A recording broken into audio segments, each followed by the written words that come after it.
on this episode of The Bachelor.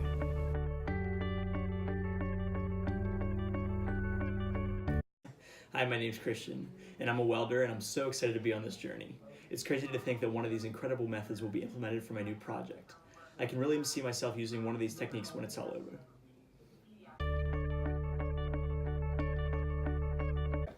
Hi, I'm Shielded Arc Welding, but you could call me arc or stick welding. I am a simple type of welding, but the most popular in welding these days. I'm a perfect option because I work well in every circumstance, and the best part is I'm not that expensive. Let me take you through my abilities. Basically, an electric arc is struck between a covered metallic electrode and the base metal workpiece to accomplish a smooth weld between.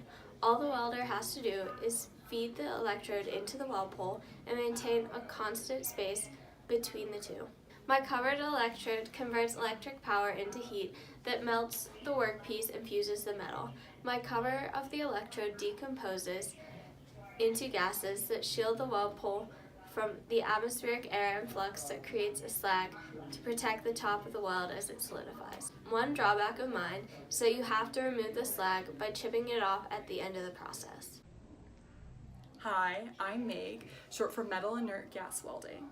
I use a continuous wire electrode, shielding gas and electrical power to provide a uniform slag-free weld bead. My wire runs the filler material through the torch to liquefy it, then deposits it with surrounding inert gas to shield elements in the atmosphere from contaminating the process. Hi, I'm TIG, short for Tungsten Inert Gas Welding. I have plenty of nicknames, including Gas Tungsten Arc Welding and Heli Arc Welding, which is more of my brand name. I use an electric torch with a tungsten electrode to deliver the current to the welding arc. I'm a sought-after process that's growing in importance. The final rose tonight represents my biggest career decision to date. Shaw has good qualities, but I'm looking for something more specific.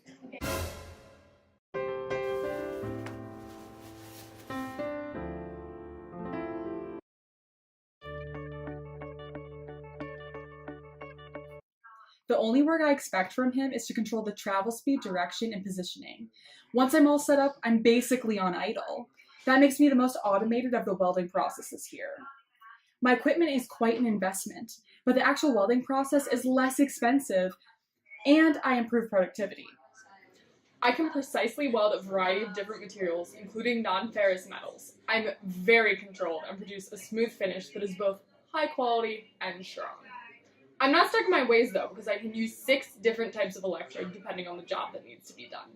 When we're getting down to business, protection is the inert argon gas that cools the filler rod and torch. Don't worry, 3 different types of argon gas mixtures can be used for protection to switch things up. TIG is harder to learn and is a slower process in the end. Why would Christian waste his time? She said I'm slow.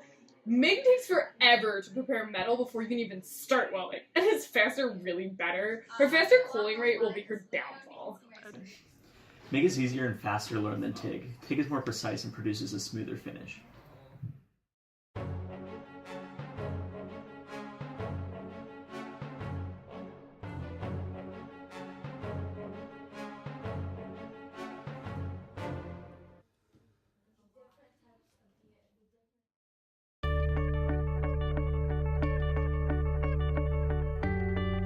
MIG is easier and faster to learn than TIG. TIG is more precise and produces a smoother finish. It's a hard decision, but I think I'm going to have to go with MIG.